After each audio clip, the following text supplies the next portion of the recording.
তাবুতে চলে গেলেন। গিয়ে ওই মুহূর্তে ওনার সন্তান, ছোট্ট একটা সন্তান, একটা সন্তানের নাম আলী আকবর, এক সন্তানের নাম আলী আসগর, আরেকজন সন্তানের নাম জয়নাল আবেদিন। শুনছেন? জয়নাল আবেদিন। যে মুহূর্তে তাবুতে গেলেন, যাওয়ার সাথে সাথে ওই মুহূর্তে স্ত্রীর নাম ছিল সহরবান। কেউ বলে সহরবান, সহরবান, সহরবান। উনি সাধারণ কোন মহিলা ছিলেন না। উনি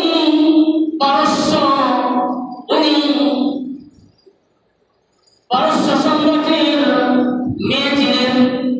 কেউ কেউ বলেন বাতিজি ছিলেন। শহরবানকে কেন শহরবান বলা হয়? শহরবানকে শহরবান বলা হয় এই জন্যই, শহরবান কেমন নামে ছিলেন লক্ষ্য করুন।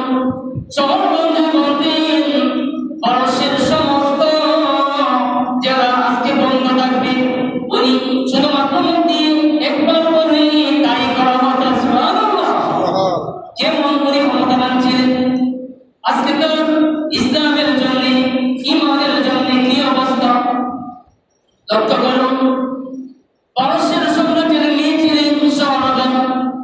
লক্ষ্য করে বলেন, স্বামী স্বামী হে আমার প্রাণের স্বামী, শোনেন, এই যে আমার বইয়ের মধ্যে আপনার আমার দুইজন ছোট সন্তান জয়নাল আবেদিন, আমাদের সন্তান, ছোট্ট সন্তান আলী আসগর, আলী আসগর আমার বইয়ের মধ্যে আছে। আলী আসগর বড় সন্তান আলী আকবর, সবাই পানির জন্য হাহাকার করতেছে। আজকে প্রায় 3 দিন যাব পানি বন্ধ করে দেওয়া হয়েছে। আমরা এসেছিলাম প্রায় 8 জিলহজ রওনা দিয়েছিলাম।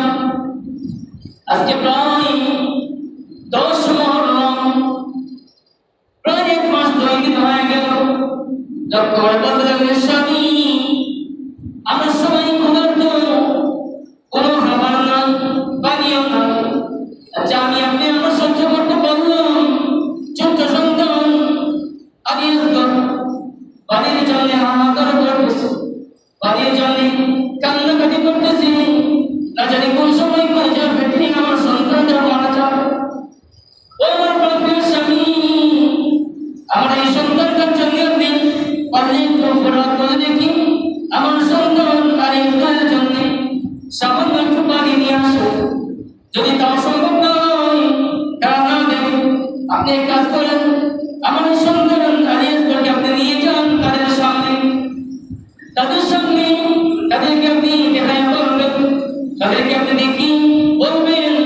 তারা দেখলে হয়তো বা মায়া লাগতে পারে, দয়া লাগতে পারে। আমার সন্তানকে আপনি করে নিয়ে যান। হুসাইন রাদিয়াল্লাহু আনহু ওনার পরিচয় ছোট সন্তান আলী আসগরকে নিয়ে তাবু থেকে বের হয়ে গেলেন।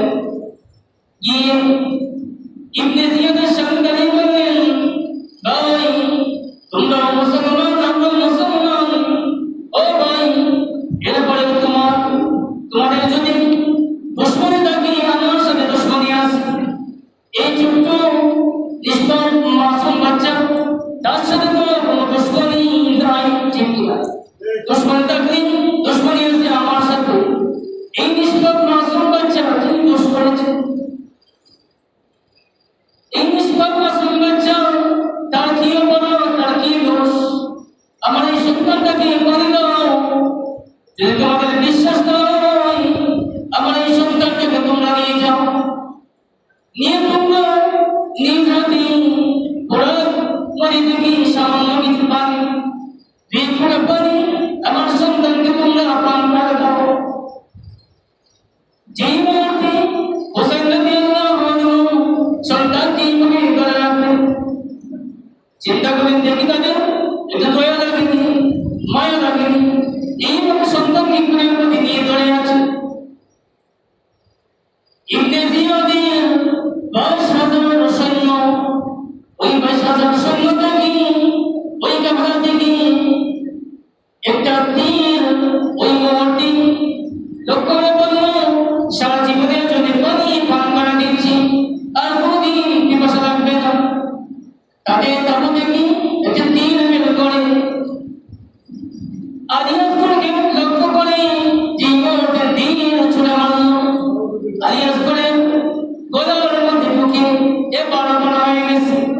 শাস্ত্রে বন্ধ হয়ে গেছে। আলিয়াস পরবর্তী দুনিয়া থেকে বিদায় নিয়ে চলে গেছেন, শহীদ হয়ে গেছেন। সুবহানাল্লাহ। ওই মুহূর্তে শহীদ হয়ে গেলেন। আর এখন হুসাইন রাদিয়াল্লাহু আনহু কি করবেন, তাদের দয়া মায়া তো লাগে না, সন্তানকে শহীদ করে দিল। ওই মুহূর্তে শহীদ সন্তানকে নিয়ে আলিয়াসপুরকে নিয়ে চলে গেলেন। তারপরে গিয়ে লক্ষ্য করে বললেন, হে আমার প্রাণপ্রিয় স্ত্রী সহরবান, শোনো, তোমার এই সন্তান আর কোনোদিন আমাদেরকে ডিস্টার্ব করবে না, আর কোনোদিন তোমাকে বাড়ির জন্য আর কোনোদিন ডিস্টার্ব করবে না, আর কোনোদিন বাড়ির জন্য কষ্ট দিবে না, হাহাকার করবে না। জীবনের জন্য পানি পার করিয়ে নিয়ে এসেছি। আপনারা আমাদের খেয়াল করুন, আলিয়াসপুর শহীদ হয়ে গেল। পানির জন্য হাহাকার করতে করতে ওই কাফেলার ভিতরে আলী আকবর উনিও শেষ নিঃশ্বাস ত্যাগ করলেন, শহীদ হয়ে গেলেন। হুসাইন রাদিয়াল্লাহু আনহুর বোন যার নাম জয়নব, নাকি জয়নব রাদিয়াল্লাহু আনহা লক্ষ্য করে বললেন, হে আমার বোন, হে আমার বোন,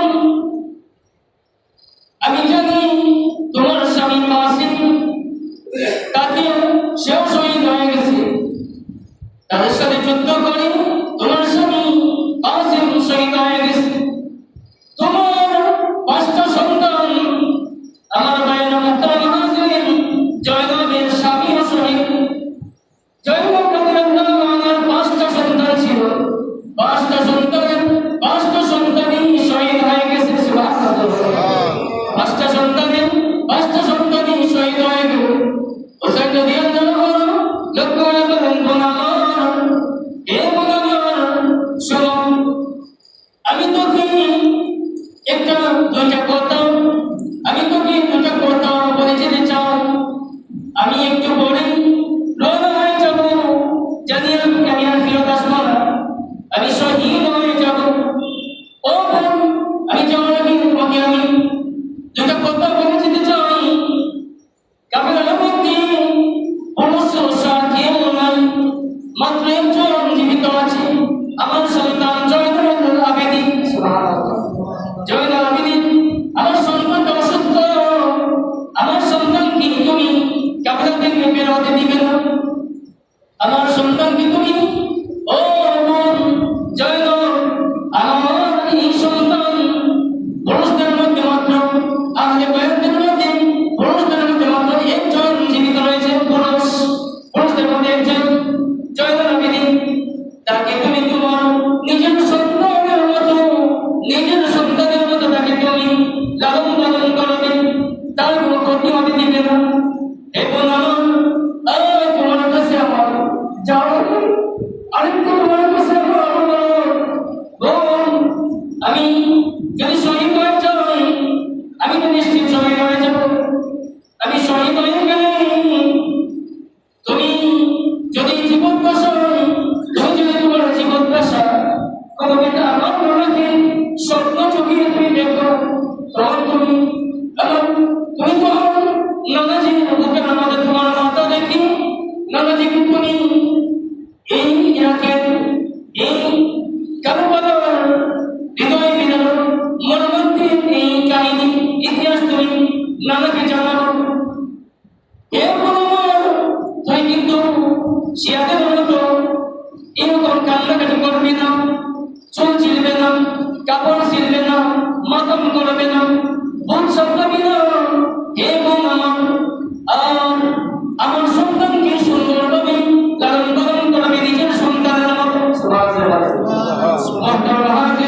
কেমন করুন হুসাইন রাদিয়াল্লাহু আনহু যেগুলো বলেছে, এরপরে চলে গেলেন সন্তান, তাকে বলছি জয়নুল আবেদিন সন্তানের কাছে কি জানি বলেন, বাবা, বাচ্চারা তুমি রেস্ট নাও, বিশ্রাম করো। সন্তান লোক করে বলতে লাগলো, বাবা, না না না, আমার বড় ভাই,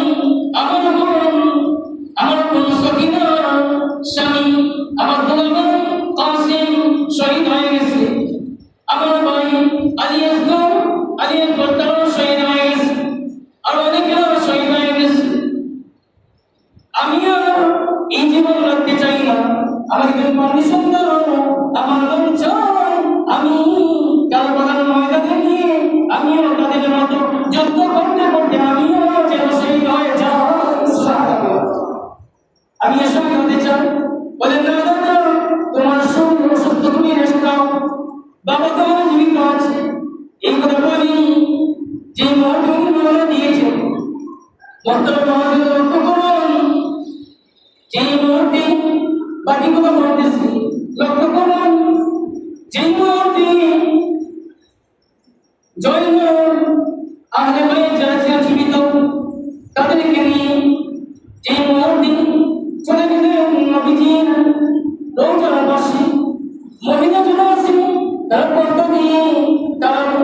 পর্দা দিয়ে ভেতরে আর জৈন নবীদের নবীজির রওজা মুবারকের সামনে দাঁড়িয়ে সালাম দিয়ে লক্ষ্য করে বলতে লাগলো, আসসালামু আলাইকুম।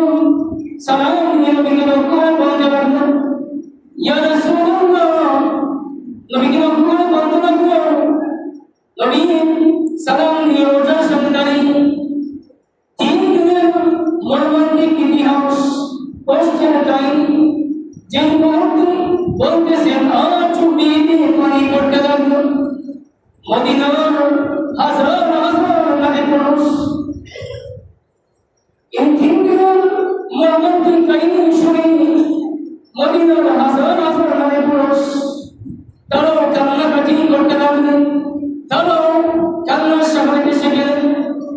তো যেই কোনো বলতে চাই হুসাইন রাদিয়াল্লাহু আনহু ওই মুহূর্তে যাওয়া গেল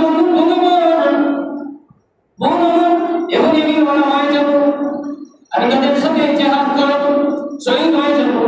এ মনোবল বেতনে তখন ভিতরে আমার নানাজির সবুজ পাখি আছে, ওই পাখিটা নিয়ে আসি, পাখি নিয়ে আসতে মাথার মধ্যে নাতি হয়ে নবীজির পাখি মাথার মধ্যে পরিণাম করলেন। এরপরে লক্ষ্য করে বললেন,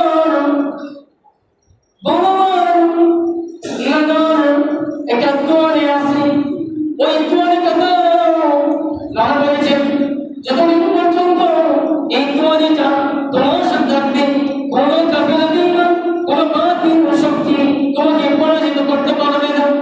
ওই তোয়ালেটা আমাকে দাও, আর তুমি যাও গিয়ে ভিতরে আমার নানাজি চাষা রহমতুল্লাহ নবীর একজন চাষা সাইয়্যিদুল শুহাদা, শহীদদের সর্দার যিনি আমিরে হামজা, ওনার একটা লোহার যুদ্ধের পোশাক ছিল, ওই পোশাকটা নিয়ে আসো।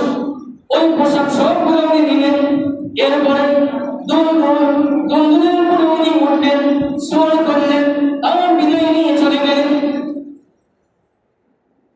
10 মুহররম যে মুহূর্তে উনি চলে গেলেন, জেহাদ শুরু হয়ে গেল। উনি জোহরের নামাজের পর থেকে একদম যুদ্ধ করতে লাগলেন, আর আসর পর্যন্ত বিমান কাফের 5000 এজিদের সৈন্য, ইবনে জিয়াদের 5000 সৈন্য সবাই দিন কসরত করতে লাগলেন, কসরত করতে লাগলেন। আর যখন আসরের সময় হয়ে গেল, আসর নামাজের পরে মোটামুটি বেলা গেল প্রায় ফরাত নদী ফাঁকা। কিছু কাফের, কিছু যারা রয়েছে সৈনিক, তারা বয়ে বিদে বিকশনগ্রস্ত হয়, তারা পালিয়ে গেল। এমন করে দেখেন আর প্রত্যেকের পাশে কোনো মানুষ নাই। ওই মুহূর্তে লক্ষ্য করুন মোহতারাম হাজির, ওই মুহূর্তে নবী রাসূলের নাতি হুসাইন রাদিয়াল্লাহু আনহু দুম থেকে নামলেন। আর পরে 1 মাস 2 দিনের পিপাসার্থ ভোগার্থ দুমদুমের থেকে নামলেন। আর ওই মুহূর্তে তিনি দুমদুমকে লক্ষ্য করে বললেন, তুইও তো আমার মতো নিষ্ঠার্থ ক্ষুধার্ত, চল তুইও একটু পানি, আজকে প্রায় 1 মাসের উপরে 1 মাস 2 দিন হয়ে গেল, তুইও ক্ষুধার্ত পিপাসার্থ, যা তুই একটু পানি খা। হুসাইন রাদিয়াল্লাহু আনহু উনি বললেন পানি খাওয়ার জন্য যে মুহূর্তে ফুরাত নদীতে নামলেন, মোটামুটি হাঁটু পর্যন্ত যে মুহূর্তে নামলেন, নেমে হাঁটু পর্যন্ত নামলেন, নেমে কিছু পানি হাতের মধ্যে নিলেন, নিয়ে মোটামুটি উনি সামনে আনলেন, পান করবেন, খাবেন, পান করবেন। ওই মুহূর্তে মনে হয়ে গেল কিছুক্ষণ পরে আমার সন্তান আলী আসগর তাকে শহীদ করা হয়েছে।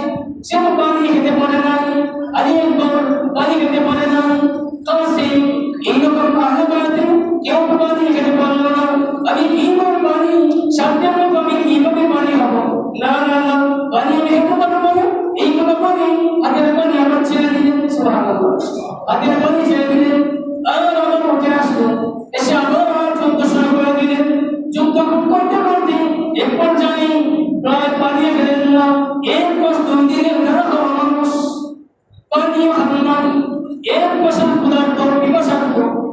যুদ্ধ করতে করতে আর ঘুমাতে পারলেন না, শেষ পর্যন্ত অর্থাৎ কমালেনি, জমিনের মধ্যে পড়ে গেলেন। আর কিভাবে পাওয়া যায় সীমা আমি শুনতে পড়ে সব করে বলতেছি, লম্বা করে অনেক বিজ্ঞান বিজ্ঞান করো। সীমা ওই মুহূর্তে এসে বুকের মধ্যে বসলো, নাজমিন আছে সীমা ঘুরে গেল, নাজমিন সীমা ওই মুহূর্তে বুকের মধ্যে বসলো।